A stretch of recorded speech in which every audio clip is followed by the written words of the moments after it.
one-stop shop for wrestling talk. We're talking champs v contenders, rookies v vets, and shoots v works. I am your host, the Triple Crown Champ. Let's get into it. The champ is here, and today we are talking about AEW Double or Nothing. The champ is conquering brand new ground, people. And we're going to start today with the Owen Hart Tournament Finals. Jamie Hayter versus Mercedes Moné.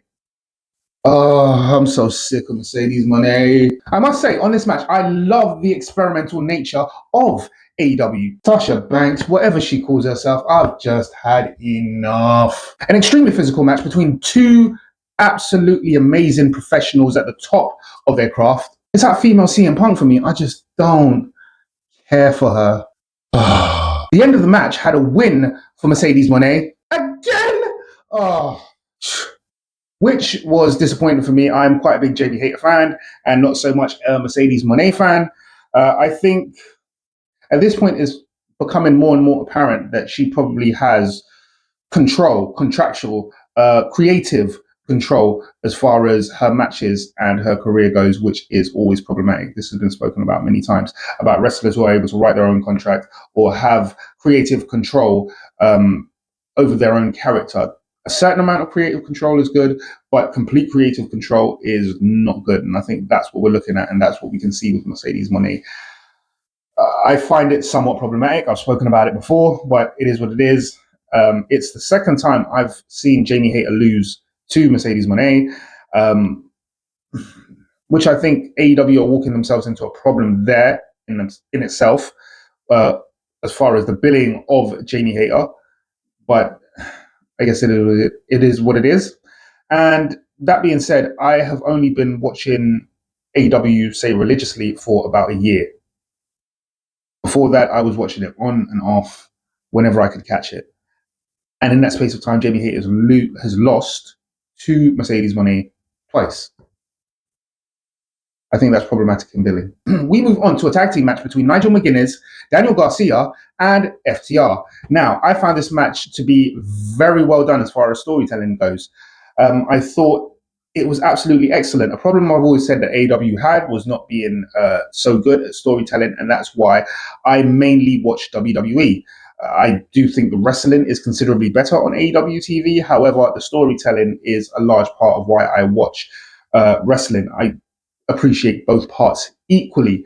So I will say that what I thought throughout the entirety of this AEW PLE was that all the stories, all the matches had great stories to them, and they were told very well. And the wrestling in the ring itself told a story. I felt like every single match did that. Some matches on a higher scale than others. And ironically, I thought the matches were built in a way where as you went through the show, the storytelling in each match got considerably better.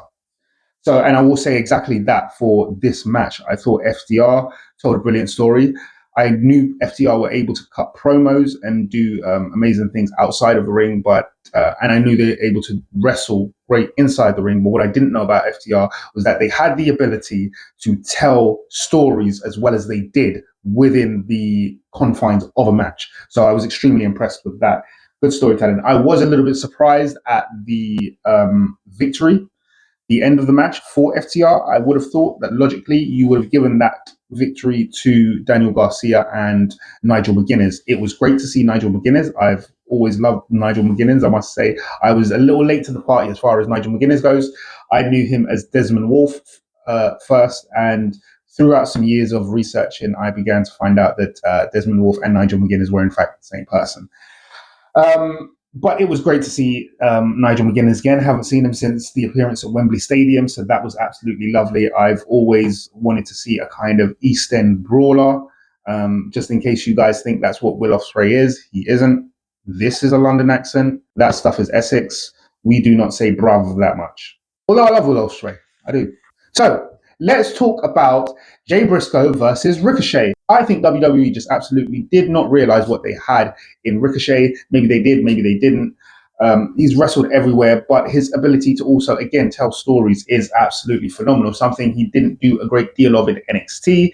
They focused solely on his wrestling ability and then somehow still managed to fumble that bag, considering the fact that Ricochet is great on the mic and he is an excellent heel.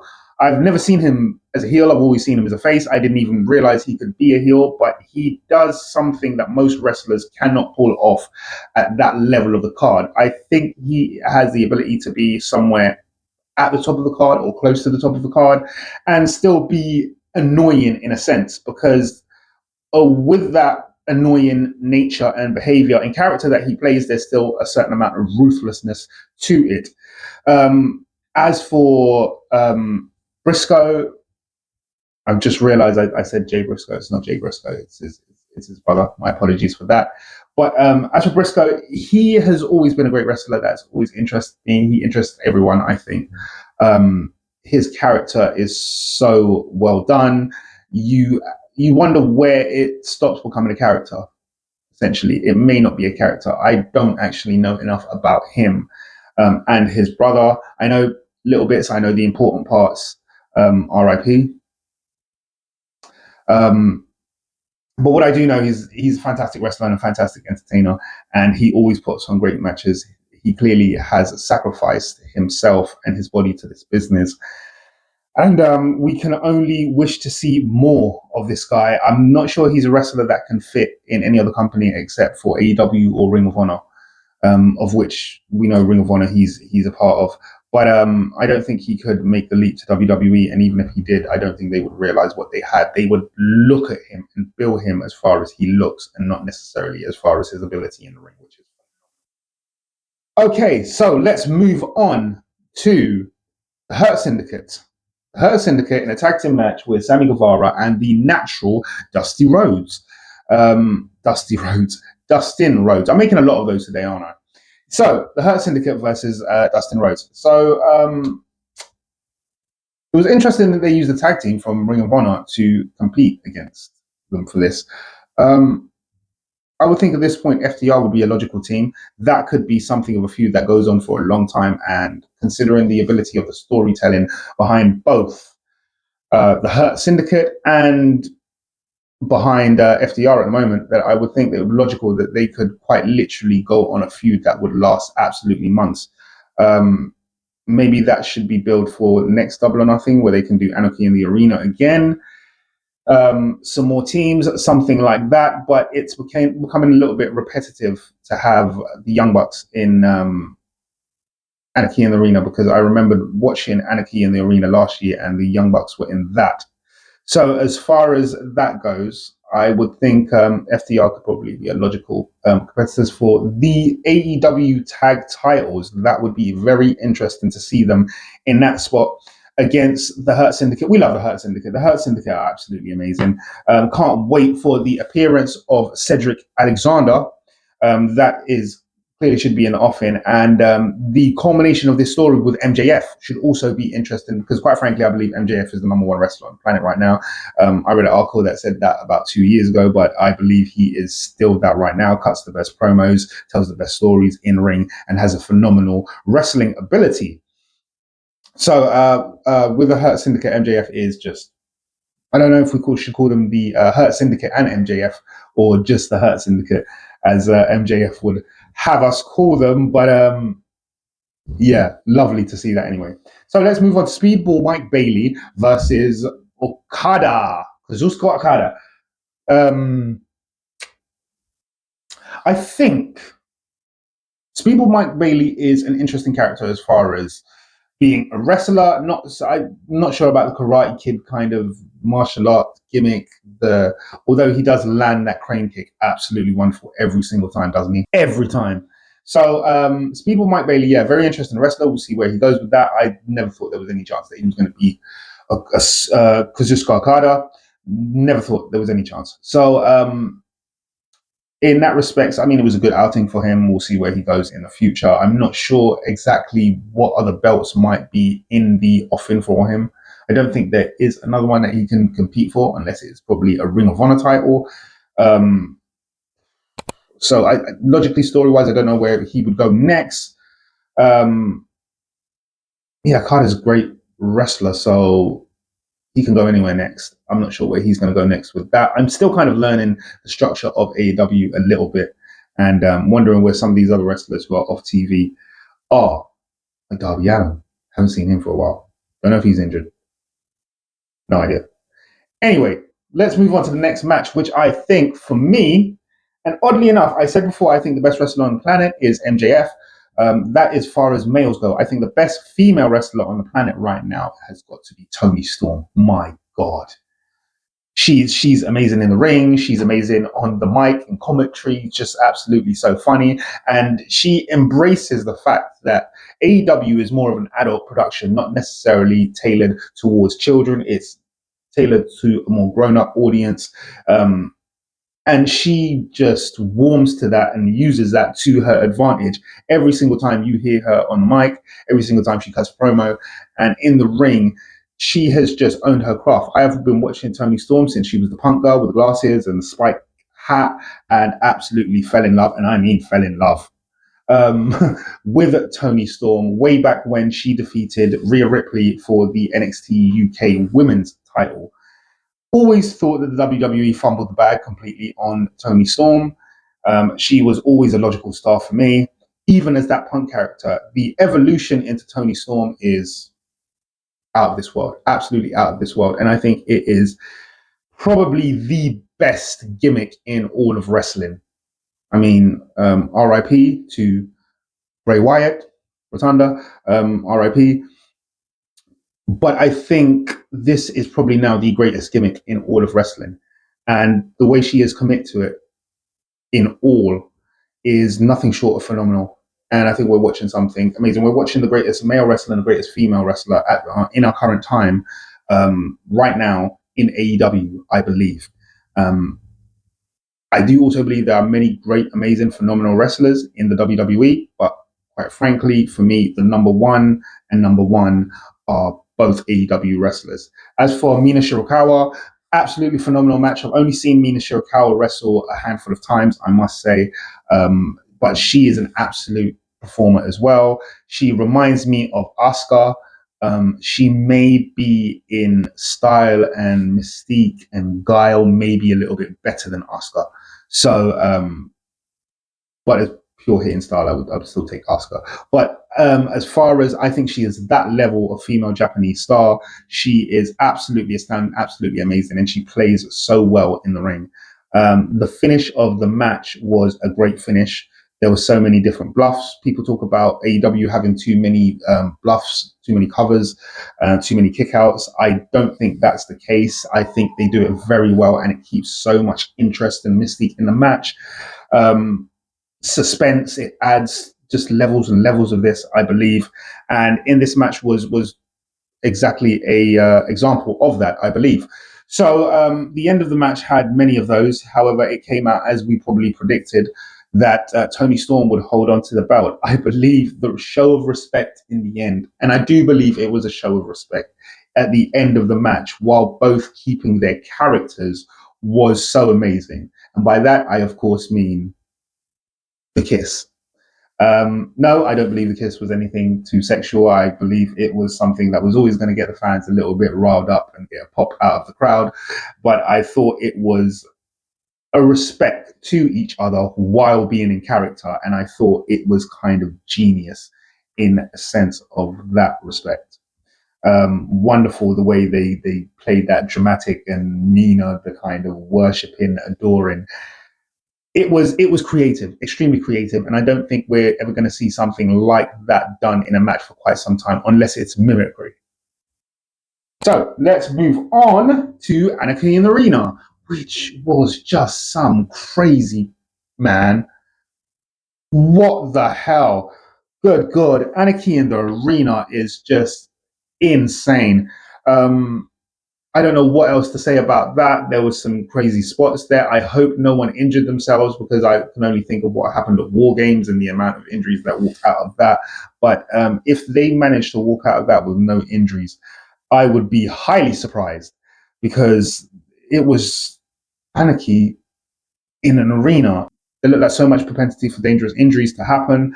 And AEW, I already think, wrestle in a style that is just fairly dangerous in the first place. So, yeah, if they came out of that with no injuries, I guess I'll look at that differently.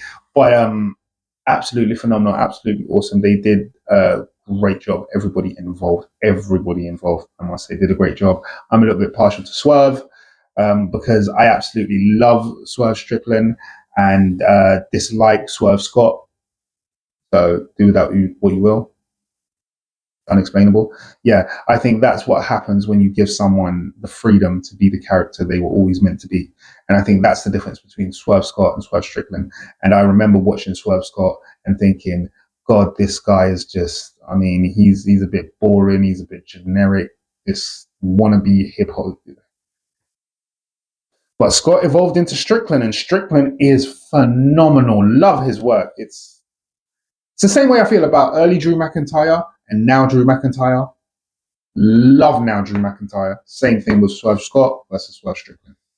Okay, so let's move on. It's Paragon versus the Don Callis family, the boys from the Don Callis family. The Walking Weapon. Yes. I enjoy him. Yeah, I think he's a very good wrestler. I think he can work anywhere, absolutely anywhere, even with the headgear. That completely works. I would love to see what he could do in WWE. But I must say, WWE have Thatcher, who is exactly pretty much the same wrestler, and they are not doing anything with him. As a matter of fact, he's in Evolve at the moment.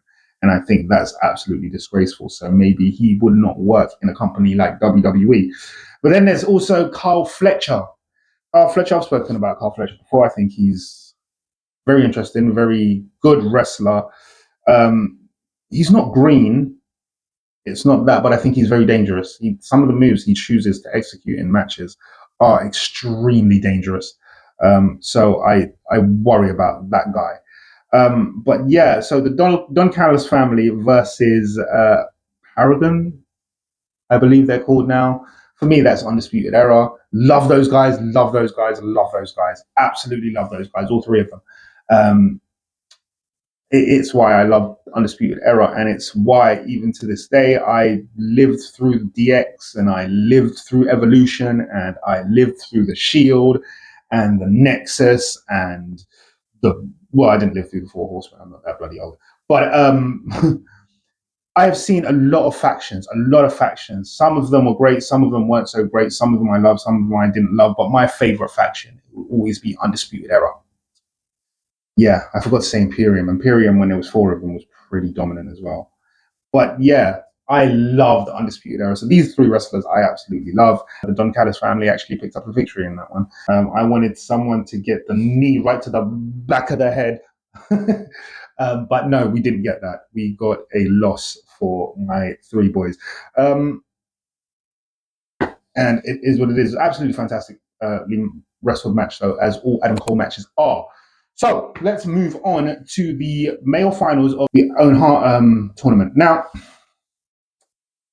I don't think you're going to see a match this year that was too much better than that match between Will Ospreay, who we knew was always going to put on a phenomenal match, and Hangman Adam Page, who was also always going to put on an absolute phenomenal match. I would have thought that the logical person to face someone like Jon Moxley in the future would be Hangman Adam Page, purely because of the lengths he's gone to in the past. Something that has been alluded to very much in every feud he gets into at the moment. But I think it's very much important in that respect because he has evolved as a character. I do remember that every point I've ever watched AEW, he was always consistent. And I mean, before the last year. In the last year, I've watched AEW fairly religiously. I know who the characters are now. I'm still learning a few things about the structure, but there are no surprises when people come to the ring for me anymore. Who is that? I don't say that anymore because I know who everybody are, male and female. However, I will say that before that point, anytime I watched AEW, Hangman Adam Page was always consistently there. I don't even remember him having massive injuries. I'm sure he has, every wrestler has, but I don't remember massive layoffs of not having Hangman Adam Page in the company. So I would think he is the logical contender, especially his style and what he's doing at the moment. I think Will Ospreay is too much of a pure wrestler. Not saying that Hangman Adam Page lacks that, but Hangman Adam Page has a lot more brawler in him, which would be logical if someone is going to take that title off of Jon Moxley, who has had it for nearly a year now, I would assume, because Daniel Bryan was in the last Anarchy in the Arena, which would make it around about a year, and he had the title. It was after that that Moxley turned on him. Am I right? Memory serves me correctly. It was after that he turned on him and subsequently took the title off him. So I would say that he is due to lose that title.